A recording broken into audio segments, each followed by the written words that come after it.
ಖಂಡಿತವಾಗಿ ನನ್ನ ಲಾಡ್ ಮತ್ತೆ ಬಂದಿದೆ. ಲಾಡ್ ಅವರು ನಿಮ್ಮನ್ನು ಮತ್ತೆ ಲಾಡ್ ಅವರೇ ಹಿರೇಮಠ ಅವರ ಪ್ರಶ್ನೆಗಳನ್ನು ನಾವು ಸಂಪೂರ್ಣವಾಗಿ ಗೌರವಿಸ್ತೇವೆ. Ministry of home affairs foreign contribution regulation act ಏನಿದೆ, ರಿಜಿಸ್ಟ್ರೇಷನ್ ಆಕ್ಟ್ ಏನಿದೆ, ಇವೆಲ್ಲ ಪ್ರಕಾರ ಕೇಂದ್ರ ಸರ್ಕಾರಕ್ಕೆ ರಾಜ್ಯ ಸರ್ಕಾರಕ್ಕೆ ನಾವೆಲ್ಲ ಡಾಕ್ಯುಮೆಂಟ್ಸ್ ಅನ್ನು ಕೊಟ್ಟಿದ್ದೇವೆ. ಯಾರು ಏನಾದರೂ ಕೇಳಿದರೆ ನಮ್ದು ತೆರೆದ ಪುಸ್ತಕ ಇದೆ. ನಿನ್ನೆ ಹಂಗೆ ಅವ್ರ ಬ್ರದರ್ ಪ್ರಶ್ನೆ ಮಾಡಿದ್ರು, ಎಲ್ಲಿಂದ ಹಣ ಬಂತು ಇವರಿಗೆ ಸುಪ್ರೀಂ ಕೋರ್ಟ್ದಲ್ಲಿ ಮಾಡಲಿಕ್ಕೆ.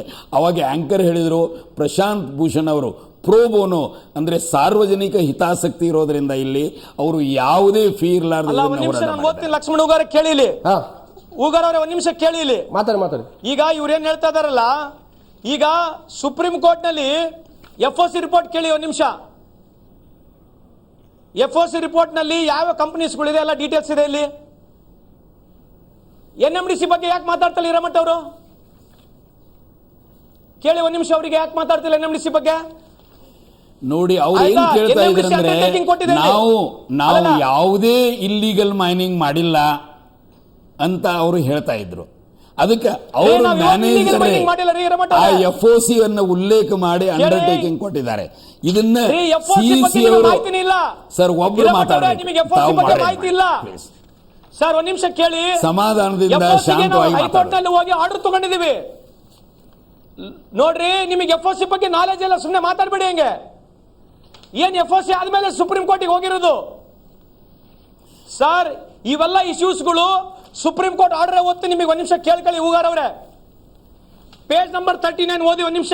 ಪೇಜ್ ನಂಬರ್ 39 ಅಲ್ಲಿ ಹೇಳ್ತತೆ, all proceedings pending in any court with regard to boundaries of the lease involved in the present proceedings shall stand executed by means of present order and no such question would be open for re-examination by any body or authority ಅಂತ supreme court ಹೇಳ್ತದೆ. ಅದೇ supreme court the para 49 ನಾವು ಹೇಳಿದ್ದೇವೆ. ಮಾತಾಡ್ತಿದಾರಲ್ಲ ಇದ್ರ ಬಗ್ಗೆ ಏನ್ ಹೇಳ್ತಾರೆ ಇವರು? ಅದೇ supreme court order PS lord and sons ಬಗ್ಗೆ ಪ್ಯಾರಾ 49 ಪ್ಯಾರಾ 50 ಒಳಗೆ ಸುಪ್ರೀಂ ಕೋರ್ಟ್ ಸ್ಪಷ್ಟವಾಗಿ ಏನ್ ಹೇಳಿದೆ, ಇವರು ಅಕ್ರಮ ಮಾಡಿದ್ದಾರೆ. ಕೇಳಿ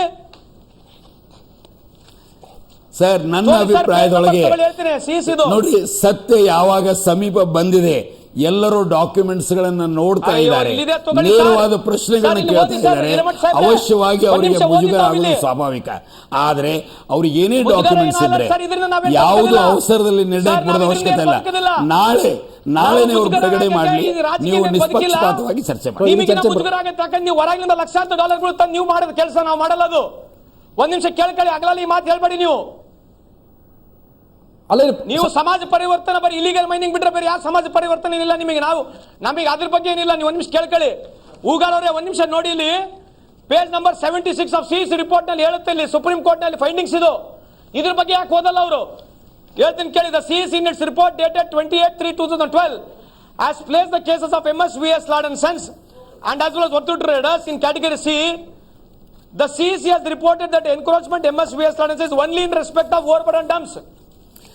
ಇವು ಎಲ್ಲ ಆರ್ಗ್ಯುಮೆಂಟ್ಸ್, ಇವು ಚೌಕಗಳು CC ಕಡೆಗೆ ನಡೆಯಲಿಲ್ಲ. ಅವರು ಸುಪ್ರೀಂ ಕೋರ್ಟ್ಗೆ ಬಂತು, ಆರ್ಗ್ಯುಮೆಂಟ್ಸ್ ಆಯ್ತು. ಎಲ್ಲವನ್ನ ತಳ್ಳಿ ಹಾಕಿ ನೀವು ಮಾಡಿದ ಅಕ್ರಮ ಗಣಿಗಾರಿಕೆ ಚಟುವಟಿಕೆಗಳು ಇಷ್ಟು ಗಂಭೀರವಾಗಿದೆಯಲ್ಲ, ನಿಮ್ಮನ್ನ C ಕೆಟಗರಿಯೊಳಗೆ ಇಡಬೇಕಂತ ಮಾಡಿದ ಫೈನಲ್ ಆರ್ಡರ್ ನಾವು ತಮಗೆ ಕೊಟ್ಟಿದ್ದೇವೆ.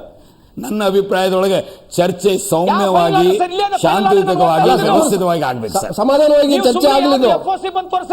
ಈಗ FOC ತೋರಿಸಿದ್ರೆ ರಾಂಗ್ ಅಲ್ಲ ಇದು? ಇದರಲ್ಲಿ ವ್ಯಕ್ತಿಗತ ಏನೂ ಇಲ್ವಾ? ಸತ್ಯ ಸಂಗತಿಗಳನ್ನ ಶಾಂತವಾಗಿ ಆಧಾರಗಳ ಮೇಲೆ ಚರ್ಚೆ ಆಗಬೇಕು. ಸಚಿವರು ಈ ರೀತಿ ಸಿಟ್ಟಿಗೇರೋದು, ಇದು ಮಾಡೋದು ನನಗನ್ಸು ಮಟ್ಟಿಗೆ ಅವರು ಉನ್ನತ ಸ್ಥಾನದಲ್ಲಿರೋದಕ್ಕೆ ಶೋಭೆ ಕೊಡೋದಿಲ್ಲ. ನೀವು ತಾಳ್ಮೆ ಕಳ್ಕೋಬೇಡಿ ಅಂತ ತಾಳ್ಮೆ ಕಳ್ಕೊಳ್ತಾ ಇದ್ರಿ. ನಿಮ್ಮ ಹತ್ರ ಸರಿಯಾದ ದಾಖಲೆ, ನಿಮ್ಮ ಹತ್ರ ದಾಖಲೆ ಬಿಡುಗಡೆ ಮಾಡಲಿ. ಒಂದು ನಿಮಿಷ ಕೇಳಿ, ನಿಮಗೆ ಏನು ಕನ್ವಿನಿಯಂಟ್ ಇದೆ ನೀವು ತೋರಿಸ್ತಿರಲ್ಲ? ನಮ್ಗೆ ಕತ್ಕೊಂಡು ಅಲ್ಲ, ನೀವು ಕುತ್ಕೊಳ್ಳಿ, ನಾವು ಇಬ್ಬರೇ ಕುತ್ಕೊಳ್ಳೋಣ ಬೇಕಿದೆ. ಹಿರೇಮಠ ಸಾಹೇಬ್ರೆ, ನಿಮ್ ಜೊತೆಗೆ ನೀವೆಲ್ಲ ಹೇಳ್ತೀರ ಅಲ್ಲೇ ಬಂದು ಕುಂದಿರ್ತೀನಿ ನಾನು. ಮಾಡ್ತಾ ಇದೀವಿ. ಎನಿ ಟೈಮ್ ನೀವು ಪದೇ ಪದೇ ಯಾಕೆ ಪ್ರೆಸ್ಸಿಗೆ ಹೋಗ್ಬೇಕು? ನಾವು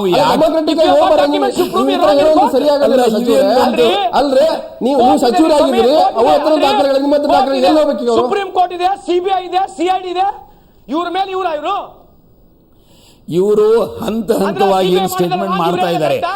ಅದಕ್ಕೆ ಪ್ರತಿಕ್ರಿಯೆಯಾಗಿ ನಾವು ದಾಖಲಾತಿಗಳಿಂದ ಮಾತಾಡ್ತೇವೆ.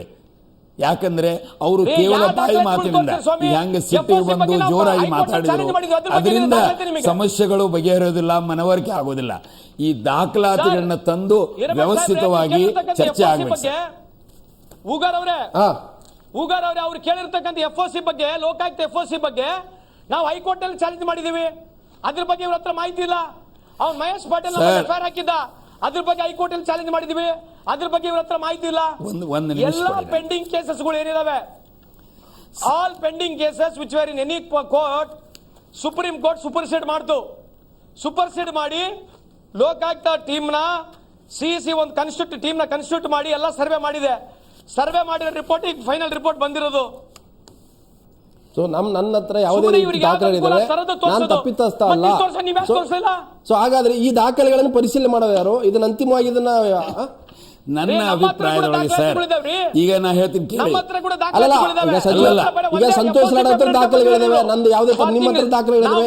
ಈ ದಾಖಲೆಗಳು ಎಲ್ಲಿ ಹೋಗ್ಬೇಕು? ಕಾಪಿಗಳು ನಮ್ಮ ಹತ್ರ ಇದಾವೆ ಇಲ್ಲಿ. ಸರ್, ಈಗ ನನ್ನ ಅಭಿಪ್ರಾಯದೊಳಗೆ ಅಂದ್ರೆ ಇವತ್ತು ಅಲ್ಲ ಸರ್, ಅವರ ಇವ್ರು ಪ್ರತಿಕ್ರಿಯೆ ಹೇಳೋದು ನೋಡಿದರೆ, ಏನಂತಂದ್ರೆ, ಅವರು ಈ ದಾಖಲಾತಿಗಳು ರೆಸ್ಪಾನ್ಸ್ CBI ಮಾಡೋ ನೋಡಿಲ್ವಾ? ರೀತಿ ನೋಡಿದರೆ, ತಾವು ಹೇಳಿದ ಹಾಗೆ ಗವರ್ನರು, ಆಮೇಲೆ ಸರ್, ನಾವು ಮುಖ್ಯಮಂತ್ರಿಗಳು ನಾವೇನ್ ಮತ್ತು ನಿಮ್ಮ ಸಿಟ್ಟಿಲ್ಲ, ನಾವು ಡಾಕ್ಟರ್ ಆಗ್ತದೆ. ಪರಮೇಶ್ವರ್ ಯಾಕಂದ್ರೆ ಯಾವ ನೀವು ಸುಳ್ಳು ಪಕ್ಷದ ಹೇಳ್ತಾರೆ, ಜನಕ್ಕೆ ಸುಳ್ಳು ಹೇಳ್ತಾರೆ, ಸರ್ಕಾರ ಬಿಕಾಸ್ ಇವತ್ತು ಅಧಿಕಾರದಲ್ಲಿದೆ, ನೀವು ಆ ಸುಳ್ಳು ಮೂರು ಹೇಳ್ತಾರೆ, ಯಾವ ಮಂದಿಗೆ ಪಕ್ಷ ಸರಿ, ನಾವು ನಮಗೆ ನೀವು ಹೇಳಿದ ರಾಜಕೀಯ ಹಾಗೆ ಲಾಭ ನೆಕ್ಸ್ಟ್ ಇಲ್ಲ ರೀ. ಕಳಿಸ್ಕೊಡ್ತೇವೆ. Yes, ಯಾಕಂದ್ರೆ ಪದೇ ಪದೇ ನೀವು ಅವರು don't think that we are reasonable sitting on seat because we are getting ಸತ್ಯಕ್ಕೆ the benefit there. ಅವರು ಒಪ್ತಾ ಇಲ್ಲ.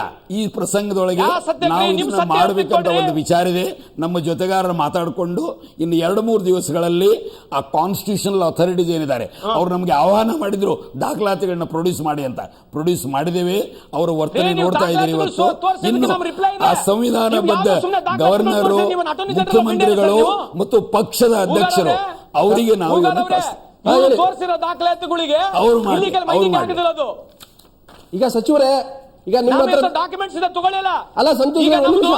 ಅದೇ 80,000 ಟನ್ ಯಾವ್ದು ನೀವು ಹೇಳ್ತಾ ಅಲ್ಲ, ಇದ್ದೀರಿ, ನೀವು ಸಮಾಧಾನವಾಗಿ ಅದು ಸುಪ್ರೀಂ ಕೇಳಿ. ಕೋರ್ಟ್ ಆಕ್ಷನ್ ಸಂತೋಷ್ ಮಾಡಿದೆ. ಅವರೇ, ನೀವು ಜವಾಬ್ದಾರಿ ಸ್ಥಾನದಲ್ಲಿ ಸಚಿವರು, ನೀವು ಹೋರಾಟಗಾರ ರೀತಿ ಮಾತಾಡಕ್ಕಾಗದಲ್ಲ. ನೀವು ಸಮಾಧಾನವಾಗಿ ಉತ್ತರ ಕೊಡಿ. ಒಂದು ನಿಮಿಷ. ಈಗ ನೀವು ಹೇಳ್ತಾ ಇರೋದು ಅವ್ರ ಹತ್ರ ಇರ್ತಕ್ಕಂಥ ದಾಖಲೆ ಅವ್ರಿಗೆ ಪೂರಕವಾಗಿ ನಿಮ್ಮ ಹತ್ರ ದಾಖಲೆಗಳಿದಾವೆ. ಈಗ ಹಿರೇಮಠ ಹೇಳ್ತಾ ಅಲ್ಲ ರೀ, ಇದ್ರೆ, ನೀವು ನಮ್ಮ ದಾಖಲಾತಿಗಳು ನೋಡಿದೆ ಇಲ್ಲ, ಹಿರೇಮಠ ದಾಖಲಾತಿಗಳೇ ನೋಡ್ತಾ ಇರ್ತಾವು. ಅಲ್ಲ ನೀವು ಬರ್ಬೇಕಲ್ಲ ಇಲ್ಲಿಗೆ. ಅಲ್ಲ ರೀ, the honourable supreme court of India ನೀವು ಹೇಳ್ತಾ ಇದ್ದೀರಲ್ಲ. in its dated 6/5/2011 also recorded that input supplied of the court of encroachment as per Lokayukta prima facie requires re-verification ಅಂತ ಹೇಳಿ ಸುಪ್ರೀಂ ಕೋರ್ಟ್ ಹೇಳುತ್ತೆ. ಅದಾದ್ಮೇಲೆ ಜೋರಾಗಿ ಹೇಳ್ತಾ ಇದ್ರು, ಲೋಕಾಯುಕ್ತದಲ್ಲಿ ನನ್ನ ಹೆಸರೇ ಇಲ್ಲ. ಇವತ್ತು ಲೋಕಾಯುಕ್ತದ ಸತ್ಯ ಸಂಗತಿಗಳು ಹೊರಗೆ ಬಂದಾಗ ಅವ್ರ ಪ್ರತಿಕ್ರಿಯೆ ನೋಡಿ ನಮಗೆ ಸಖೇದ ಆಶ್ಚರ್ಯ ಆಗ್ತದೆ. ಕೇಸ್ ಹಾಕಿರ್ತಕ್ಕಂಥದ್ದು ಅವ್ರು ಓದ್ತಾ ಇರೋದೀಗ.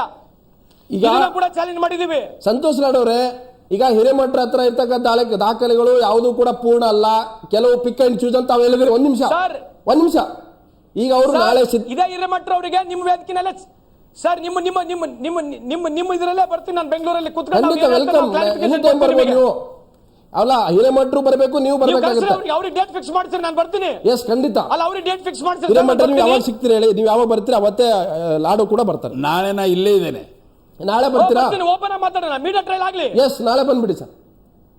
ಸಚಿವರು ನಾಳೆ ಬಂದ್ಬಿಡಿ.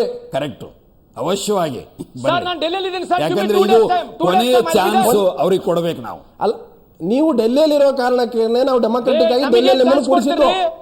ಹಿರೇಮಠ ಅವರೇ, you don't think you are begging. Hiremath ಅವರೇ, ನಿಮಗೆ ಗೌರವ ಇದೆ. Don't think that you are larger than life. Chance ಕೊಡಬೇಕು. ನೀವ್ಯಾರ್ರಿ ಸರ್ ಚಾನ್ಸ್ ಕೊಡಕ್ಕೆ ನಮಗೆ?